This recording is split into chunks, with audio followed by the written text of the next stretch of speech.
But enough of this palaver. Let's get the show on the road. It was pretty impressive. Hi. Morning, everyone. Oh, another day of broadcasting, as they say in the business. Sure, why not? Hi. What did I miss? Anything good? Nah. Were we here yesterday? Was it what? Yeah, I don't know. I think we were. I don't know. The show. Yeah, I don't remember anything. Yeah. We had some hijinks. I lucked out with the jury duty. It's supposed to be a 2-day thing. Yeah. At 3:30, 3:30 yesterday. Of course, you got to stay there from 9 to 3:30. You get lunch, right? All right, they give you an hour and a half lunch, and I don't want an hour and a half lunch. I want whatever's going on to end. Well, they aren't very time efficient at those things. I'm glad I went through the whole thing. It was very, very interesting. And at 3:30, they go, just got off the phone, made some phone calls, and you guys are very lucky. I got to tell you, you're very lucky. You get to go home, and you don't have to come back tomorrow, and we don't have to see you for 6 years. Wow. That's For whatever nice. reason, we didn't have to do the 2 days. And then they even stressed, they're like, look, don't tell your friends or family or a radio audience. Yeah. That jury duty is 1 day, because it's not. And the people coming in tomorrow, Thursday, meaning today, will absolutely be here Friday as well. So somewhere along the line, they turned it into a 2-day fucking thing. You know, where you have to sit around in the jury pool for 2 straight days. And then if you're picked for a case, then you're Pool is fucked. nice, though. Yeah, it's relaxing. Oh, Yeah. I wish it was that type. Imagine if it was that type of pool. A jury pool. You're just swimming. You're fucking have some cocktails. Like some of those fantastic pools in Vegas. Yeah, right. With bikini girls. All right, go back to the pool. We'll call your name. I'm in the jury lazy river. Right. But think about it. Then everybody would sign up for jury It'd duty. be great. But it stinks. It stinks, but if you have a pool with a DJ and girls Oh, that would be great. serving some drinks, There it is. there it is. I this like one. that. Oh, that's right. Who wouldn't go to jury duty? You get to leave your job to hang out in this type of atmosphere until they call your name? Nice.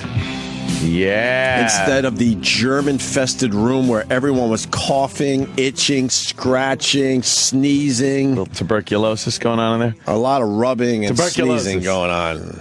Tuberculosis. The room itself is shitty. The lighting is horrible. Everything is dingy. They decided to pick the worst color known to man to paint everything with. Why can't they just have like normal colors even in the room? It's all these shades of beige, brown, and a weird like puke lime green.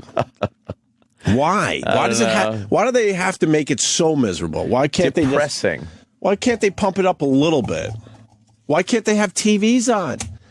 Like when you're at DMV or something, you throw on a couple news channels, or when you're at the airport, when you were sitting around just waiting, why can't you just have TVs on? Well, and then they could turn off the TVs when they have to, call names again. maybe they don't want to taint the jury if something comes on about a case that they might be put on. I don't think my case is going to make the fucking news. No. I don't think most of the cases are going to make the fucking news. Oh, that's true. And then the other thing is, like, I was in a panic to get there on time. For what reason, I don't know. I figure if you're not there on time and something happens to you, they throw cuffs on you and give you a talking to in a room. Talking to. Because, even though you're giving them your time, they're not too nice about it. No, because you have to go. Right. They're not like, nice about it. No. Try asking for a pencil. They'll fucking rip your head off. Sorry, I didn't bring my own writing utensil. Yeah. No one carries that shit anymore because of No phones. one. No. No one carries pens. I actually brought a pen, but then I ran out of ink because I was doing my Sudoku puzzles. Oh, see? So then I needed a pencil for the important stuff. You actually had a pen run out of ink? Yeah. Did you have it when it was a new pen? No, and when I grabbed my pen to go to jury duty, I thought to myself, I said to myself, I bet you this pen's going to run out of ink. But you're right. I had to find a pen the other day to write a check. I couldn't find one in my whole apartment. Drives you nuts when you're fucking looking around. God damn it, where's the fucking pen? But pens used to be everywhere. Yeah. And I couldn't find one. I finally found one behind my couch. Really? Yes. Who writes anymore? Everything's on your phone, your It's grocery weird. list, your whatever task you have to do. You don't fucking write it out anymore. Who needs to write? So, and then Writing's for nerds. I swear to you, the first hour of jury duty, they should make an announcement or write it, on your summons. If you feel like you have a brain, then show up at 10 o'clock instead of 9 o'clock. Because the first hour is for fucking dumb people. Really? Extremely dumb people. You have a one sheet of your basic info, name, address, what you do for a living, your phone number. That's pretty much it. Uh-huh. And where you live and all that. The lady in front of the room went step by step. And it took about 15 to 20 minutes. Oh. It was 10 questions. Okay, the first question, what's your name? So put your name there. Put your name. Put your... Oh, my name? Excuse me. Let me raise my hand. Yes, Right. yes. Is that my name? Right. Oh, God. And this is where I acted up for the first time, because then she goes, okay, question 2, what's your address? Uh-oh. Okay, so put your address there. And if you live in an apartment, don't forget to put your apartment number. So then I was in the back of the room with the cool kids. Yes, of course. With the cool kids. Actually, with the blacks. Yucking it up with was the me and the class blacks. clowns. Oh. We decided to sit in the back. So why were you sitting with the defendants? So I acted up and I go, oh, is she going to go through this whole thing? Are you kidding me? Oh, no. I couldn't help myself. Oh, shit, motherfucker. Right. Number 3, we need a phone number in case we need to get a hold of you. So, what's your phone number? I'm like, this is insane. Oh, what a big waste of time. So we went through all of that. How scary that that's a jury pool, though. They have Yeah. to the people who are going Right. to judge you. Yes. Right. That's how they have to talk to them. Right. Wow. And this was right after the 15-minute film, which I had to see last time. I went down for jury duty a mere 2 months ago, but because we had the Montreal trip, I couldn't commit for 2 days, so I got out of it. But I had to watch the film that time. So was it the boat movie? Oh, I wish it was the boat movie. Watch the boat movie in the I want to see the courtroom. boat movie. I want to see the boat movie. I want to see the boat movie. Not the jury movie, the boat movie. I want to see the boat movie. That's a cool movie about boats. The film is 15 minutes on the judicial system of America. Right. Explaining everything, And, including what a judge does. Right. It's like for Are you tards, kidding though. me? It's not like watching a documentary on Smithsonian or something about Sure. the judicial system. It's like this fucking for children Right. version of what the the legal system is. But they make it easy. The one sheet is 10 easy questions. Mm-hmm. It's a stupid film. It's a lady explaining the 10 easy questions one by one. Yeah. And then that took up at least the first half hour. And then she went into the vending machine discussion for 5 minutes. What? There's a vending machine in the front of the room, and she explained how it worked. Oh my dear And what Lord. it takes, and then sometimes you push a button and the snack's not going to fall down. And basically said something like, "So don't panic. Just let us start know. crying. Just cry on the floor in front of the machine. Let us know, and we will take care of you." Oh my God. So then at this point, it was around 9:45. I've been there for 45 minutes, and nothing has happened. Just basic shit. And then we sat for another hour doing nothing. And then they finally said, okay, we're going to call some names for, potential jurors. All right. Now we're getting into it. And I'm like, okay, hopefully someone has seen my one sheet and they see what I do for a living. It's just a matter of time before they call my name and say, Mr. Hughes, come with me.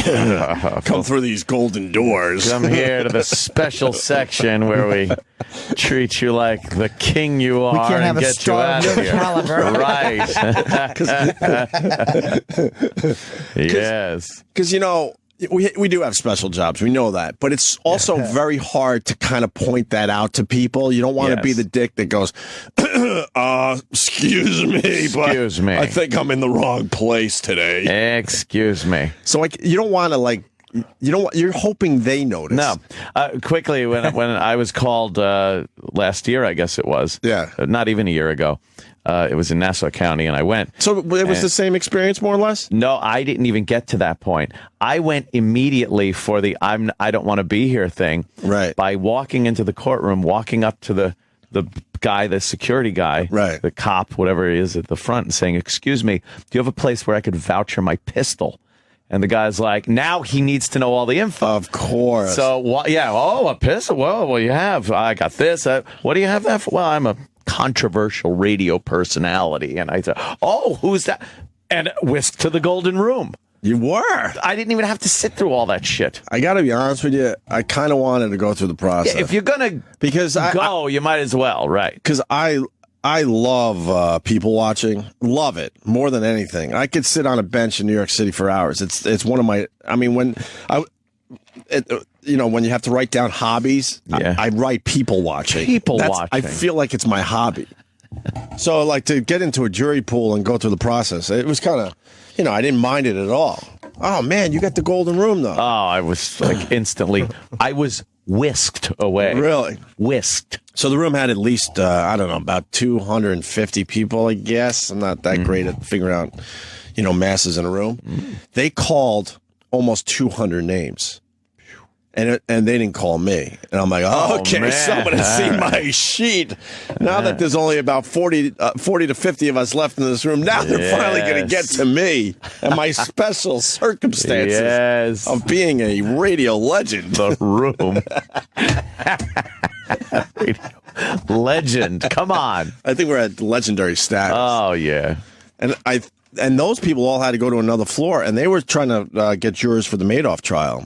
Oh, yeah? If you're picked for jury duty around now, they are looking for Madoff jurors. I bet they go through a lot of people. Well, that's why I think they grabbed the 200-ish and said, follow me to the special room on the 9th floor, if that makes sense to anyone that works down there. Did they look like people that might not have lost a lot of money in the stock market?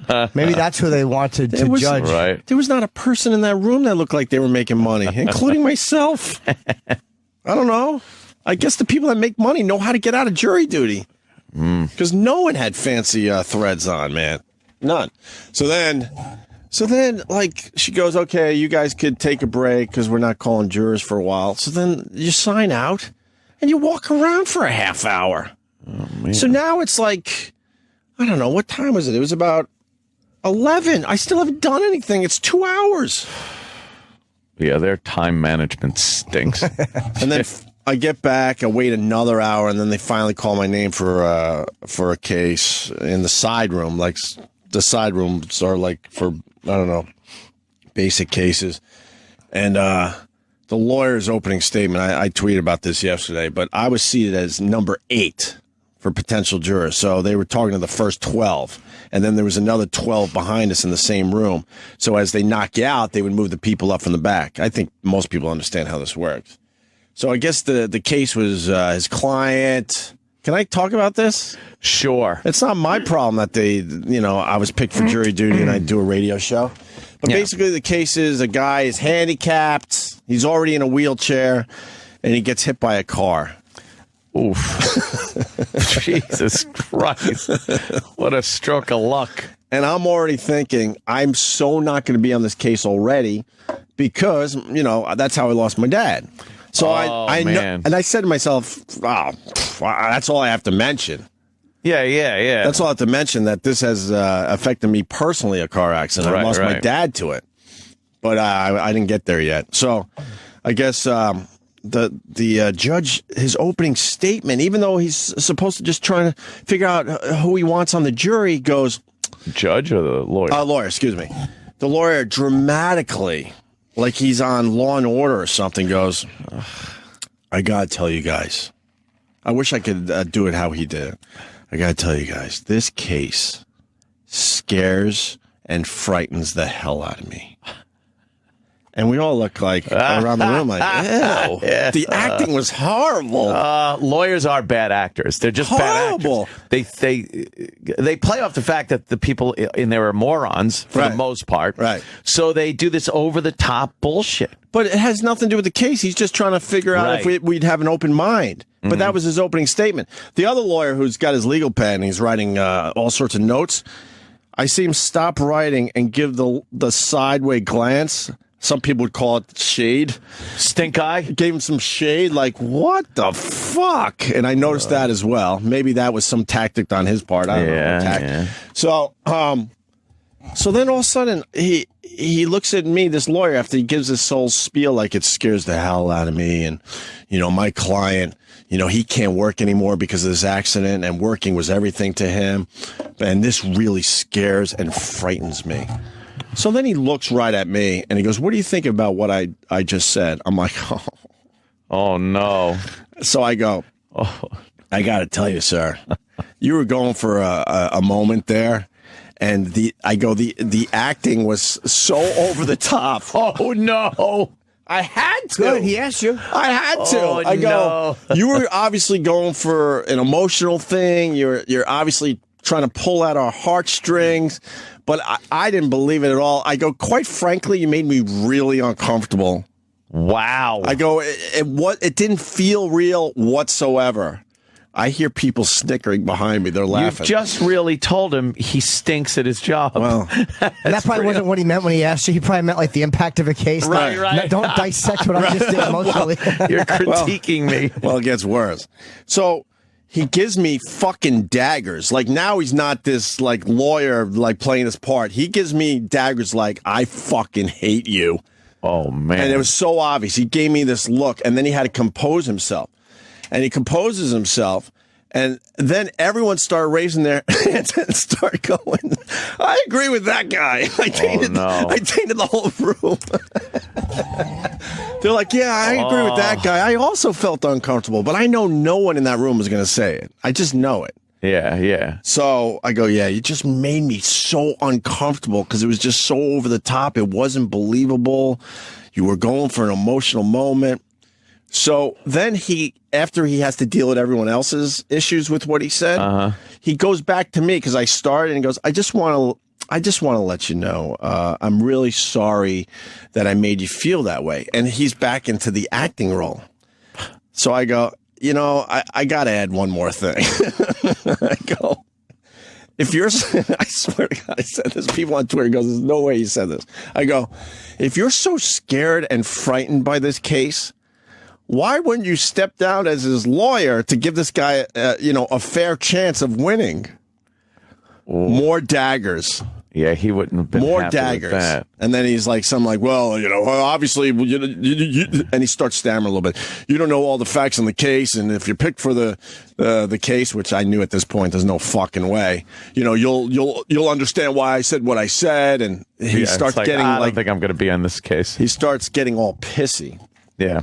Then all of a sudden, they go, all right, break for lunch, come back here in an hour and a half. I'm like, fuck, I got to wait another hour and a half. And I have to say, I didn't do that to get out of jury duty. Because when you get in the side room and you're now part of the case, even though the jury pool and the whole thing's a hassle, you kind of want to be picked because now you're in it. You're like, wow, this is kind of cool. I want to hear what's going on with this case. Are you actually in the courtroom in a jury box? No, just in like kind of a classroom off the side of the whole jury pool, which is the big, huge room. How funny is it that you answered, like, he asked a question about what did you think about what I just said? What was the impact? And you gave such the answer he didn't want. Oh. Like, well, sir, your suit's kind of shitty. I don't like your teeth. I couldn't help myself because it was so over the top. The acting was horrendous, and he was going for this moment. I'm like, I can't sit here and make believe this isn't bothering me. And the other lawyer, one of those lawyers might have loved your answer. Whoever the opposing guy is, might have loved that you looked at it that way. But that guy absolutely would. The opposing lawyer looked at me like, oh fuck, I want this guy absolutely. But I was so against that guy and what he said that he also knew like, oh fuck, he's so done. It's too much. Yeah, they're gonna throw him out. But every time I looked at the other lawyer, he was staring at me. So I'm like, okay. Yeah, I mean, we've done this long enough to know the look when people recognize you. They're on to you. So all of a sudden, he's staring at me, and then he's trying to be casual. And then I see him taking the one sheets that we all had to fill out, and he's counting. I could see him counting to number 8, which is me. And then just casually looks at my sheet. And then there's recognition like, oh, okay. And then he goes on to, sheet number 9, making believe he was just going through the sheets. So then after lunch, fucking have to come back. And then the other lawyer starts talking and goes, that guy, and he points to me, he goes, makes a really good point. What he said made me really uncomfortable because we're supposed to just be asking you basic questions to see if you would have an open mind. And I don't know why he did what he did. Yeah, why did he go? And then that lawyer starts getting pissed. He goes, look, I want you to stop talking about that to the lawyer. He goes, because as you know, if I went too far, you would have stopped me. We all know what I did was completely legal. He's out of his mind pissed. Wow. He just wants the room cleared out and start over. What a dummy. So then that guy talked for a while. Then they stepped out to decide who was going to be the jurors for this particular case, I guess. And then all 12 of us were called out of the room. Yeah, they had to throw everyone out of that fucking... And they basically you wrecked it for him. Honestly, not really, because they us 12 had to go out of the room. Then they read off 6 names, and they're like, okay, congratulations, you guys are made it to the next level or whatever the fuck, and the rest of you go sit down. I was obviously told to sit back down right in the jury pool room, and that was it. It'd be great if the guy asked you, what do you think of what I just said? If you said, I thought it was really good. Don't worry. I got you. Yeah. I won't let you down. I won't let you down. Don't worry, I won't let you down. I'm here for you. I think that would get you out of jury duty so easily. Yeah, that'd work. What do you think about what I just said? You know what? I'm not going to let you down, sir. I'm on it. I'm on it. I'm 100% with you. And then there was 6 of us that obviously were told to sit down, and one lady just started laughing at me. She was an old lady. She goes, I got to tell you, that was hilarious. I go, it got big laughs when I told him he might want to step down from the case to give his client a fair chance. That got a big laugh in the room. But I didn't mean, I was just fucking trying to be honest because it was so uncomfortable. How humiliating for him. Oh, it was completely humiliating. He couldn't wait to be done with me. He knew he had to go through the whole process. And by saying that in front of everybody, you wrecked him. Yeah, you pulled his dick out in front of the entire room and laughed at it. You destroyed him right there. It was horrible. I'm like, because if I'm picked for a case, I absolutely want to have an open mind, and that horse shit's not going to work with me. Yeah. So why are you doing it there? Yeah. It scares me and frightens me. Oh, boy. Did he say it dramatically?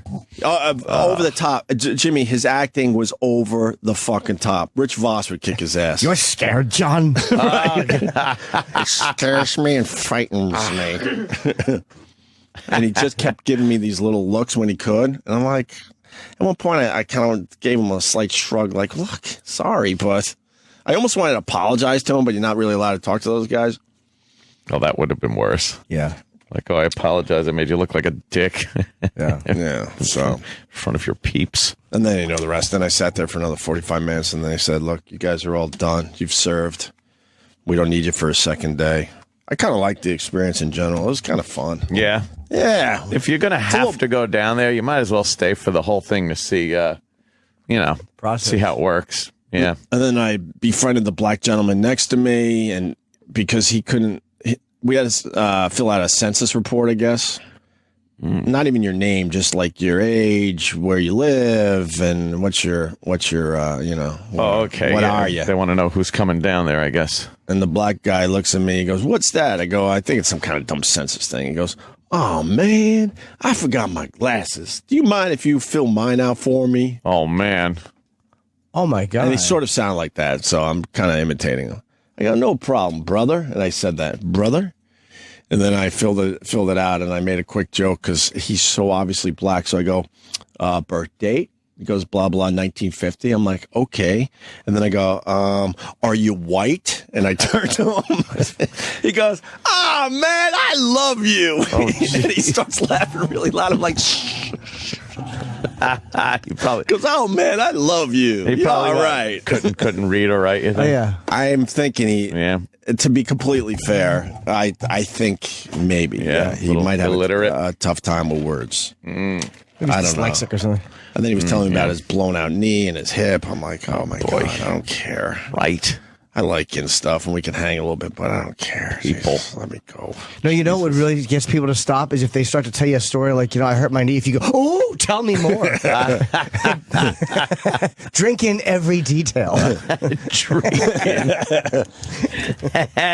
And then outside the court, across the street, they were arraigning one of the biker dudes. the there cop, was so right? much media down there. It's all over the front pages of the papers today. I was down there, and they had a press conference set up out front, and then I got word they're going to take him out back. The guy, the cop. The cop that was undercover that didn't do anything, and actually they're saying smashed another window in the SUV. He didn't smash the window that everyone has seen on the passenger side, on the driver's side. I guess he smashed a window on the other side of the SUV, right? Yeah, the back seat of the other side, I think. I didn't hear if he smashed it or he was banging on it. I heard smash, but I'm not sure. I didn't hear. I wasn't sure. If I misspoke, I apologize, but I thought I heard that. But they were bringing him out of the courts.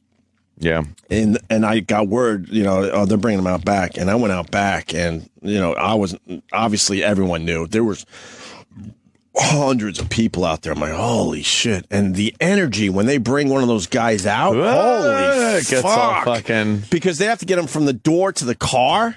And stupid me panicked on my dumb Samsung. I was right there, and I pushed record to film it real fast, but I held down the record button, so that means it wasn't recording. I'm a fucking douche. Oh, no. I was literally 5 feet from the guy. This guy came out like he was like a super villain with a massive hoodie and then something covering his face and two lawyers like hustling him into the car and pushing his head down, trying to get out of there, as soon as possible. And then everyone just crowding around the car and then taking off. Was he cuffed or was he okay to leave? I think his hands were in his pocket. If I'm not mistaken. In his front pockets, right? Because at first I thought he was cuffed, but he was going home. I think he was just going home. I think he made bail because it looked like it was just a regular car, and the lawyers were trying to get him out of there. Huh. But the energy you feel when they bring one of these guys out, like a high profile case, you're like, wow, man, it was fucking cool. Damn. And there's a Chinese park right there, and all the Chinamen were looking over the fence at the whole thing. Oh yeah, yeah. Well, the driver was Asian, so they probably even feel extra interested. Oh, you know what? Fuck, I forgot about that part. That was it. Because they were all like, checking it out from the park, which was a mere contingency. I don't know, 20 feet behind where everyone was, standing. I had a little episode with an Asian this morning driving in. Yeah. Yeah, it was about 5 cars in front of me. Yeah. Going into the Midtown Tunnel. And the speed limit is 40 miles an hour. He was doing probably 15 miles an hour the whole way through the tunnel with now a line of cars, a parade of cars. So at one point where it starts curving a little, he slowed down even more. Beep! I'm just laying on the horn in the tunnel, and now everyone starts beeping at this motherfucker. Right. He does not even fucking bat an eye at it. And we come out of the tunnel. Now I got to get next to him. I got to fucking get next to him. You have to see him, right? And I looked, I turned and went, well, that fucking figures. I had to know. And it was. Was he old or young or? Middle-aged Asian gentleman just looking straight ahead, completely oblivious to the fact that he fucking annoyed that people starting their day on their commute into work. He fucked them. He didn't give a fuck. He didn't give a shit. Didn't even know. Like, if he would have looked over and I would have flipped in the bird, been like, you fucking asshole, he'd have been like, why is he so angry? I don't understand. The unawareness is just unbelievable with some of these people. Self-centeredness. Wow, it's unbelievable. We all pissed. fuck up a little bit, and you see a car right on your tail or something, like, shit, I'm the idiot. So then you move over. But when you realize it's a parade of cars behind you, how are you not aware of that? You're absolutely fucking up the entire roadway. He's like, it's the beginning of rush hour. I'm in one of the few thoroughfares that get you to the pinnacle of the free world, Manhattan. Right. And there's no one in front of me. Wow, that's really odd. There's no one in front of me going from Long Island to Manhattan. This is amazing. Maybe I should look at my rear view mirror and see the fucking parade of cars that's behind me. This guy doesn't even give a shit, doesn't know. Just oblivious. The driving tests have to be more It's been my experience over the years that Absolutely, the Asians are the worst. Sorry. I gotta fucking say it. Do we get in trouble for saying that? That is just based on personal experience. My personal experience, it absolutely usually is My that. personal experience, when I come across a driver that is not as skilled at driving as most other people on the road, it has usually been, in my experience, an Asian person. Why is that? I don't know. Is it part of their culture? Like, It's one of the stereotypes. Is there a reason for that? Does anyone know? I don't know what the fuck it is. You could ask Dice. He'll tell you. Oh, boy, will he tell you. I like to play guess the race. When there's someone driving poorly, once in a while it's a white male, but Slayton had a very funny bit about how white men, the things that we do well are driving and hockey, and that was like the point of this bit. Yeah. But he was like, that's the one thing we have left, is that white men drive better than anybody. That's one thing we do right. True. We may not be great at everything, but we're good at that. When Aunt and I used to commute back to Long Island, we used to play that, remember? Yes. We would come up on cars and we would play What Is It? Oh, boy. Just to pass the time. And you know what, man? I swear to you, 7 out of 10 easily. You get pretty And I think good. I'm being conservative. Yeah, you get I think pretty it was good. higher than that. We would almost nail it perfectly, whether it was a male or female and what race. Almost every time, just based on how they were driving and what kind of car they were Based in. on what the fuck they're doing. We almost got it every time. And we would Amazing. start laughing at each other like, how unbelievable is this? Oh, it was so annoying. Yeah, that was the beginning of the day.